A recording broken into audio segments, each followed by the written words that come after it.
Welcome to the class 24। Yet another notification, yet another beginning, है ना। यहाँ पे आपके पास कुछ भी कमी नहीं है नोटिफिकेशन की। नोटिसेस पे नोटिसेस आपके लिए आए जा रहे हैं।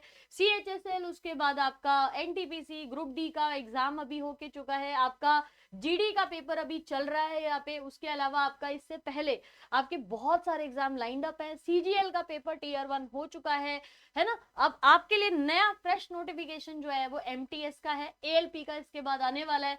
तो यहाँ पे कोई भी किसी भी लेवल पे 2023-24 वाले बच्चे ये क्वालिफाई, ये कभी भी कंप्लेंट नहीं कर पाएंगे 22, 23 और 24 वाले बच्चे कि हमारे पास जो है वो नोटिफिकेशन या पोस्ट निकली नहीं।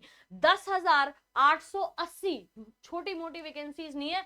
आप देखो यहाँ पे 10,880 वैकेंसीज के साथ MTS का नॉन टेक्निकल और हवलदार CBIC और CBN दो वैकेंसीज जो है वो निकल चुकी है यहाँ पे। इसको MTS के नाम से जाना जाता है, multitasking non technical staff, right. Notice आ गया है। आपकी ऑनलाइन एप्लीकेशन की जो सबमिशन है वो 18/1 यानी कि कल थी 18 को ये नोटिफिकेशन आया था। 17/2/2023 यानी कि फरवरी 17 तक आपको इसको फिल करना होगा। लास्ट डेट ऑनलाइन फॉर्म की जो पेमेंट की आपकी जो लास्ट डेट है वो 19 यानी कि 2 दिन के बाद है। आपका लास्ट डेट जो है वो पेमेंट चालान के थ्रू अगर आप कर रहे हो, जैसे NEFT वगैरह करते हैं, तो 20 तारीख हो जाएगी, 20 फरवरी। एग्जाम की तारीख भी बहुत दूर नहीं है, अप्रैल में आपके एग्जाम की इन्होंने डेट दी है। 17 फरवरी तक फॉर्म फिल होंगे। उसके बाद 17 फरवरी के बाद फरवरी मार्च का महीना जाएगा, अप्रैल में कभी भी एग्जाम की डेट जो है वो आ जाएगी। मल्टीटास्किंग नॉन टेक्निकल स्टाफ, पे लेवल 1 एज पर दी 7th पे कमीशन।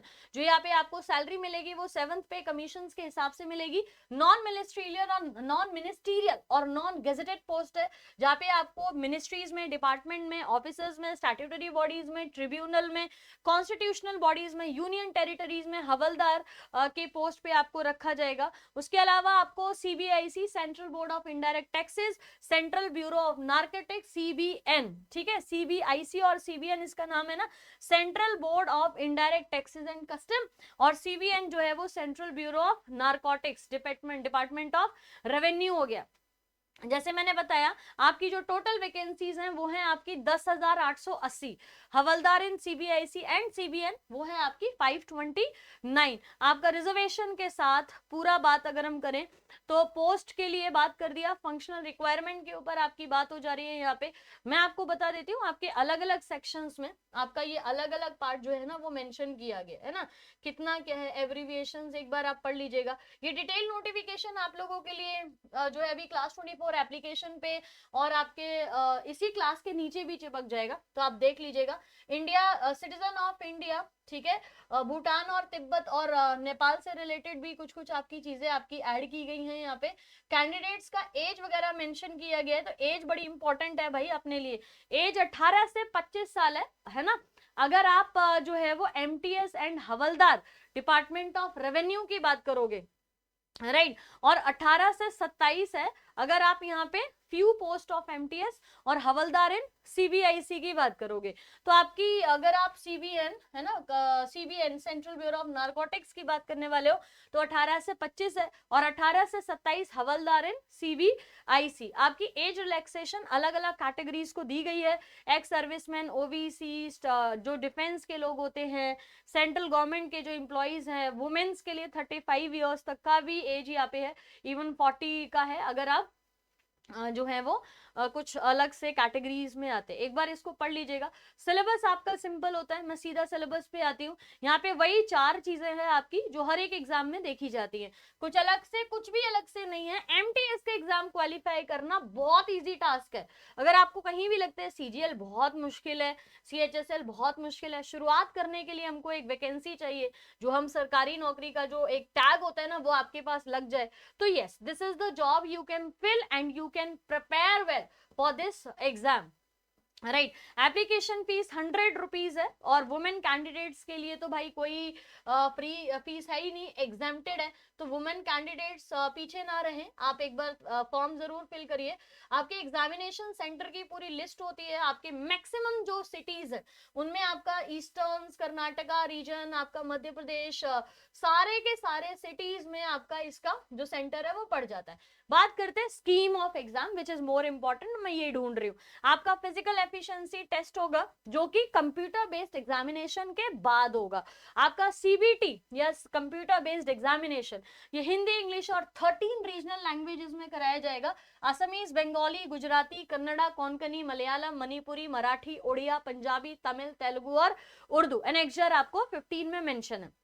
जो एग्जाम है उसमें आपको न्यूमेरिकल एबिलिटीज एंड मैथमेटिक्स, मतलब मैथमेटिक्स हो गया, रीजनिंग हो गया, जनरल अवेयरनेस 25 नंबर की यहाँ पे 25 क्वेश्चन आएंगे जिसमें आपका इंटू 3 कर दीजिए 75 हो गया। इंग्लिश लैंग्वेज भी आपकी 25। तो आइडियली अगर मैं आपसे बोलूं कि जनरल अवेयरनेस और इंग्लिश की जो वेटेज है वो ज्यादा है, 150 नंबर की है, जबकि मैथ्स और रीजनिंग की आपकी जो वेटेज है वो 120 नंबर की है। 30 मार्क्स का एकदम ड्रास्टिक डिफरेंस है। अगर आपने जीके और इंग्लिश कंप्लीट कर ली, मैथ्स और रीजनिंग अपना थोड़ा बहुत कर लिया, मतलब करना तो देखो सारी चीजें करनी पड़ेंगी, लेकिन एक होता है ना कि मैथ्स का इतना बादशाह जो थी, देखिए मैथ्स की जो बादशाहत थी ना वो इस बार के एसएससी ने खत्म कर दी। अगर आप जीके में बच्चे से पढ़ लेते हो ना तो भी आपकी चीजें जो है वो सही हो जाती है। 45 मिनट्स मिलते हैं आपको मैथ्स और रीजनिंग करने के लिए, और 45 मिनट्स ही मिलते हैं आपको सेक्शन 2 में जनरल अवेयरनेस और इंग्लिश। जनरल अवेयरनेस के 25 का मतलब हर एक चीज जो है वो यहाँ पे इंक्लूडेड होगी, मतलब आपका जो पॉलिटी, ज्योग्राफी, इकोनॉमिक्स, ये सारा आपके पास पूरा सिलेबस है। जनरल अवेयरनेस में आपकी ब्रॉड कवरेज लिखा हुआ है, social studies, history, geography, art and culture. और देखो चाहे रेलवे है, चाहे एएलपी है ना रेलवे का, या फिर आपका एसएससी का कोई एग्जाम है, आर्ट एंड कल्चर लिखना नहीं बोल रहे। Civics, economics, general science, environmental studies, देखो इसीलिए मैंने अपने लेटेस्ट साइंस के कोर्स में जो आपका क्लास 24 पे है उसमें मैंने ईवीएस इंक्लूड किया, क्योंकि एनवायरमेंटल स्टडीज आपके हर एक एग्जाम में पूछी जा रही है। फिर उसके बाद पेट का पेपर होगा जहां पे आपका वॉकिंग वगैरह जो है वो दी जाएगी। हाइट वगैरह मेंशन है क्योंकि हवलदार की पोस्ट है तो हाइट आपकी मेंशन होगी। मेल के लिए 157 और फीमेल के लिए 152 की हाइट यहाँ पे आपकी मेंशन है। तो एक बार इस पूरे फॉर्म को, नोटिफिकेशन को देख लीजिए, इसके लिए मेंटली तैयार हो जाइए। जो नोटिफिकेशन है उसको पहले अच्छे से पढ़ लेना और फॉर्म फिल कर देना। कहीं पे ऐसा मुझे कुछ लगता नहीं है कि कोई भी प्रॉब्लम आएगी। आप बस एकदम बढ़िया से फॉर्म फिल करिए और आज से ही तैयारी शुरू करिए। क्लास 24 एसएससी चैनल के ऊपर आपकी एमटीएस की क्लासेस आज ही से शुरू हो रही हैं, कोई डिले नहीं हो रहा, आज ही से शुरू हो रही हैं। आज की आज जो है वो एमटीएस की तैयारी करना शुरू कर दीजिए। ये इजी एग्जाम है और पहली अगर गवर्नमेंट जॉब की शुरुआत करनी है तो this is one of the best exam जहां से आप इस एग्जाम के लिए या गवर्नमेंट जॉब के लिए तैयारी शुरू कर सकते हो। So all the best to all the guys जो कि इसके लिए इंतजार कर रहे थे, एमटीएस के लिए, एमटीएस के एग्जाम के लिए तैयार कर रहे थे। आप इंतजार कर रहे थे तो आपका इंतजार खत्म हुआ, ज्यादा लंबा प्रोसेस भी नहीं चलेगा क्योंकि 24 में इलेक्शन है तो उससे पहले आपकी ज्वाइनिंग कराने के पूरे पूरे चांसेस यहाँ पे हैं। सो एकदम तैयारी कर लीजिए। क्लास 24 का ये वाला चैनल और एसएससी वाला चैनल, क्लास 24 एसएससी, इन दोनों चैनल पे आपको एसएससी का सारा कंटेंट जो है वो मिल जाएगा। ठीक है, एकदम बढ़िया शानदार तरीके से आपको तैयारी की जाएगी, करवाई जाएगी कि कहीं पे भी आपको किसी भी चीज की कोई कमी नहीं लगेगी। Thank you so much guys, मिलते हैं अपनी क्लासेस में रिस्पेक्टिव में। Thank you so much, bye bye.